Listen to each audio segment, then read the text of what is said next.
नमस्कार दोस्तों। तो क्या हाल चाल है भाई आप सभी लोगों के। जैसा कि आप सभी लोगों को पता है कि हाल ही में एक मुद्दा काफी चर्चा में आ गया है और वो मुद्दा है कच्चा तीवू द्वीप का। तो ऐसे में जानते हैं कि भाई इस द्वीप पर क्या विवाद है, क्या पूरा मसला है। तो इस वीडियो पर आगे बढ़ने से पहले एक बात ध्यान से सुन लीजिएगा। भाई साहब वीडियो को लाइक जरूर कर दीजिएगा, चैनल को सब्सक्राइब जरूर कर दीजिएगा और वीडियो को ज्यादा से ज्यादा शेयर कीजिएगा। तो चलें भाई चर्चा की शुरुआत करें। तो चलिए चर्चा की शुरुआत करते हैं और जानते हैं इस द्वीप के बारे में। तो सबसे पहले जानते हैं कि आखिर कच्चा तीवू जो द्वीप है उसकी लोकेशन क्या है। कच्चा तीवू पाक जल डमरू मध्य में समुद्र तट से दूर स्थित एक निर्जन टापू है। तो इसकी लोकेशन हमें कहाँ नजर आएगी, इसकी लोकेशन नजर आएगी पाक जलडमरू मध्य में समुद्र तट से दूर एक निर्जन टापू के तौर पर दिखाई देता है।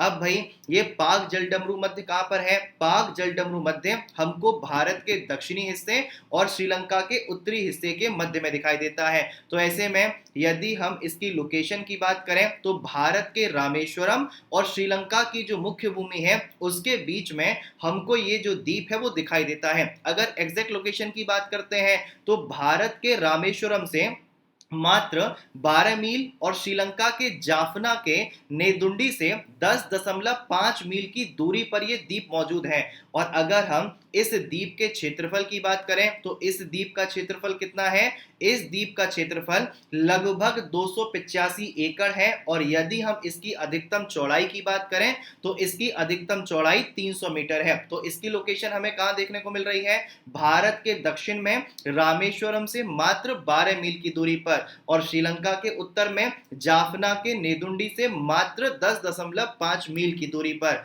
यदि हम यहां पर बात करें कि भाई पाक जलडमरू मध्य है क्या, तो हिंद महासागर में श्रीलंका के उत्तरी तट और भारत के दक्षिणी पूर्वी तट के बीच हमको पाक जलडमरू मध्य क्षेत्र देखने को मिलता है। तो भाई कहीं ऐसा मत सोचिएगा कि पाक जलडमरू मध्य का नाम पाकिस्तान के नाम पर रखा गया है, ऐसा बिल्कुल नहीं है। पाक जलडमरू मध्य को पाक जलडमरू मध्य इसलिए कहा जाता है क्योंकि इसका नाम किस पर रखा गया है, रॉबर्ट पार्क के नाम पर रखा गया है।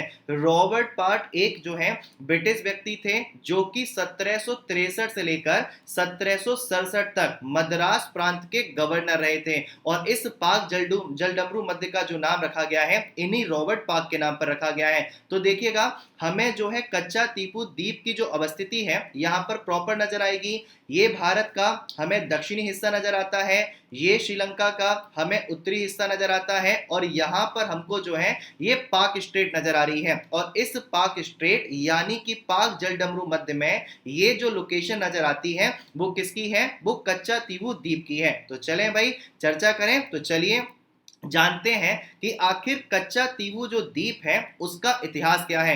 एक बात ध्यान सुन लीजिएगा, इस टॉपिक को बहुत ध्यान सुनिएगा क्योंकि इस वर्ष ये काफी चर्चा में रहा है और यहां से आपके लिए काफी सवाल आने की संभावना है। तो ध्यान सुनिएगा कच्चा तीवू का इतिहास क्या है। माना जाता है कि 14वीं शताब्दी में ज्वालामुखी विस्फोट के कारण ये जो द्वीप है वो बना था। तो भाई इस द्वीप की उत्पत्ति कैसे मानी गई है, ज्वालामुखी विस्फोट के कारण इस द्वीप की उत्पत्ति मानी गई है। और अगर हम शुरुआती वर्षों की बात करें तो कच्चा तीवू जो द्वीप है रामनाथपुरम के राजा के अधीन हुआ करता था और जब भारत में ब्रिटिश शासनकाल की शुरुआत हुई है उस दौरान ये मद्रास प्रेसिडेंसी का हिस्सा बना है। अब आपको पता चल गया होगा कि भाई हम रॉबर्ट पार्क की बात कर रहे हैं, रॉबर्ट पार्क जो कि मद्रास के गवर्नर हुआ करते थे। तो कच्चा तीवू जो द्वीप है रामनाथपुरम के राजा के अधीन हुआ करता था और बाद में ब्रिटिश शासनकाल में यह मद्रास प्रेसिडेंसी का हिस्सा बना। जानते हैं अगर हम वर्तमान में रामनाथपुरम को देखें तो वर्तमान में रामनाथपुरम कहां देखने को मिलता है, हमें तमिलनाडु में देखने को मिलता है।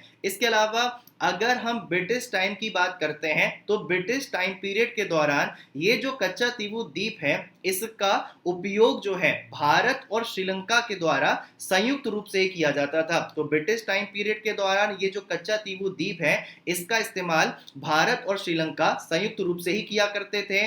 लेकिन होता क्या है, होता ये है कि वर्ष 1921 में भारत और श्रीलंका दोनों ने मछली पकड़ने के लिए इस भूमि पर अपना अपना दावा किया और लंबे समय तक जो विवाद है वो अनसुलझा रह गया। तो ऐसे में दावे की शुरुआत कब होती है, वर्ष 1921 में, जब भारत और श्रीलंका दोनों मछली पकड़ने के लिए इस भूमि पर अपना अपना दावा करते हैं और लंबे समय तक जो विवाद है वो अनसुलझा रह जाता है। परंतु हुआ क्या, परंतु यदि हम ओवरऑल वर्ष 1974 की बात करें तो वर्ष 1974 तक इस द्वीप को भारत और श्रीलंका के द्वारा संयुक्त रूप से प्रशासित किया जाता रहा।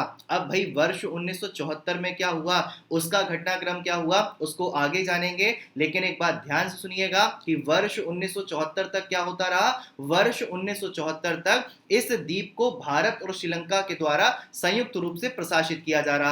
अब ऐसे में देखा जाए कि भाई कच्चा टीपू द्वीप पर विवाद है क्या, तो भाई जानेंगे इस विवाद के बारे में थोड़ा सा विस्तार से। ध्यान सुनिएगा, भारत और श्रीलंका के जो मछुआरे हैं इसके आसपास मछली पकड़ने जाते रहे हैं, यानी कि भारत और श्रीलंका की बात करें, दोनों के ही जो मछुआरे हैं कच्चा टीपू द्वीप के आसपास मछली पकड़ने जाते रहते हैं। और 20वीं सदी के आरंभ में इन्हीं मछुआरों के बीच में टकराव हुआ था और उसी टकराव के कारण इस द्वीप को लेकर किसके बीच विवाद प्रारंभ हो गया, भारत और श्रीलंका के बीच में विवाद प्रारंभ हो गया। तो ऐसे में शुरुआत कहानी की कहां से होती है, भारत और श्रीलंका के जो मछुआरे थे इसके आसपास मछली पकड़ने जाते रहते थे और 20वीं सदी के आरंभ में इन्हीं मछुआरों के बीच में टकराव पैदा हुआ, जिसके कारण इस द्वीप को लेकर भारत और श्रीलंका के बीच में विवाद प्रारंभ हो गया। अब ऐसे में वर्ष 1921 में श्रीलंका इस द्वीप पर दावा करता है और जब भारत आजाद हुआ तो भारत चाहता था कि भाई भारत के जो पहले के विवाद हैं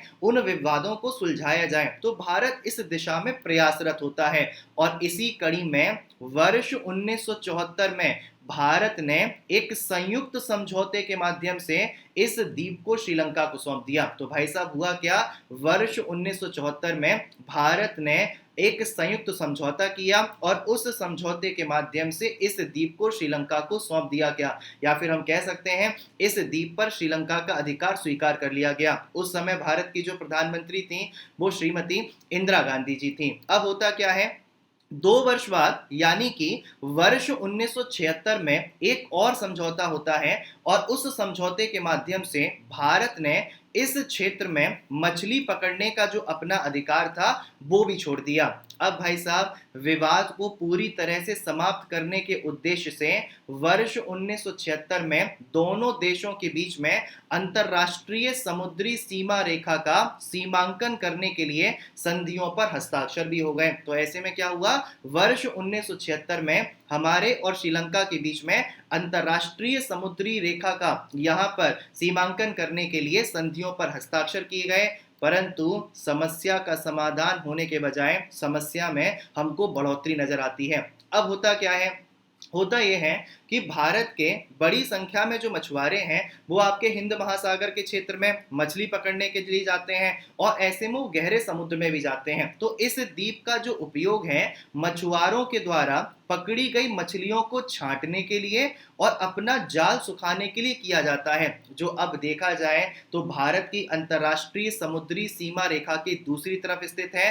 अर्थात अब ये कच्चा तीबू जो द्वीप है वो तो श्रीलंका की टेरिटरी में चला गया। तो ऐसी स्थिति में क्या होता है, ऐसी स्थिति में भारत के जो पारंपरिक मछुआरे हैं अक्सर अपनी जान जोखिम में डालते हैं और श्रीलंकाई बलों के साथ उनका आमना सामना भी होता है। लेकिन भाई साहब करते तो क्या करते हैं, क्योंकि गहरे समुद्र से खाली हाथ लौटने के बजाय मछली पकड़ने के लिए वे अंतरराष्ट्रीय समुद्री सीमा रेखा को पार कर जाते हैं। तो भाई मजबूरी बस क्या कर जाते हैं, गहरे समुद्र से खाली हाथ लौटने के बजाय मछली पकड़ने के लिए वो इस सीमा रेखा को पार कर जाते हैं और मछलियों को छांटने के लिए और यहाँ पर अपने जालों को सुखाने के लिए वो इस द्वीप का इस्तेमाल करते हैं।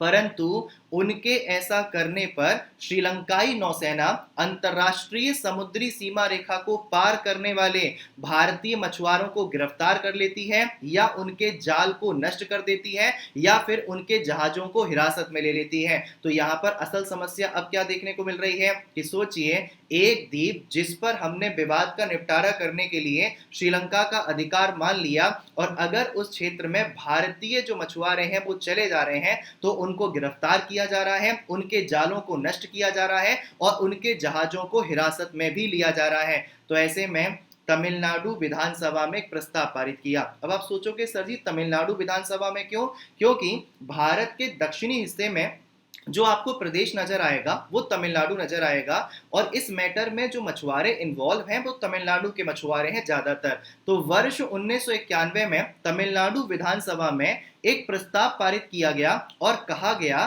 कि कच्चा तीवू को वापस भारत में शामिल किया जाना चाहिए। तो वर्ष 1991 में तमिलनाडु विधानसभा एक प्रस्ताव पारित करती है और कहती है कि कच्चा तीवू को वापस भारत में शामिल किया जाना चाहिए। मामला यही नहीं रुका। वर्ष 2008 में उस समय तमिलनाडु विधानसभा में विपक्ष की नेता हुआ करती थी जयललिता जी, जो आगे चलकर आपके तमिलनाडु की मुख्यमंत्री भी रही हैं। उन्होंने कच्चा तीवू मुद्दे को उच्चतम न्यायालय में भी उठाया और उनकी सरकार ने आगे चलकर क्या किया है, सुप्रीम कोर्ट से कच्चा तीवू समझौते को निरस्त किए जाने की मांग की है। तो वर्ष 2008 में तमिलनाडु विधानसभा में उस समय विपक्ष की नेता रही जयललिता जी कच्चा तीवू मुद्दे को उच्चतम न्यायालय में ले जाती हैं, और आगे चलकर जब उनकी सरकार बनी है तो उन्होंने सुप्रीम कोर्ट से कच्चा तीवू समझौते को निरस्त किए जाने की मांग की है।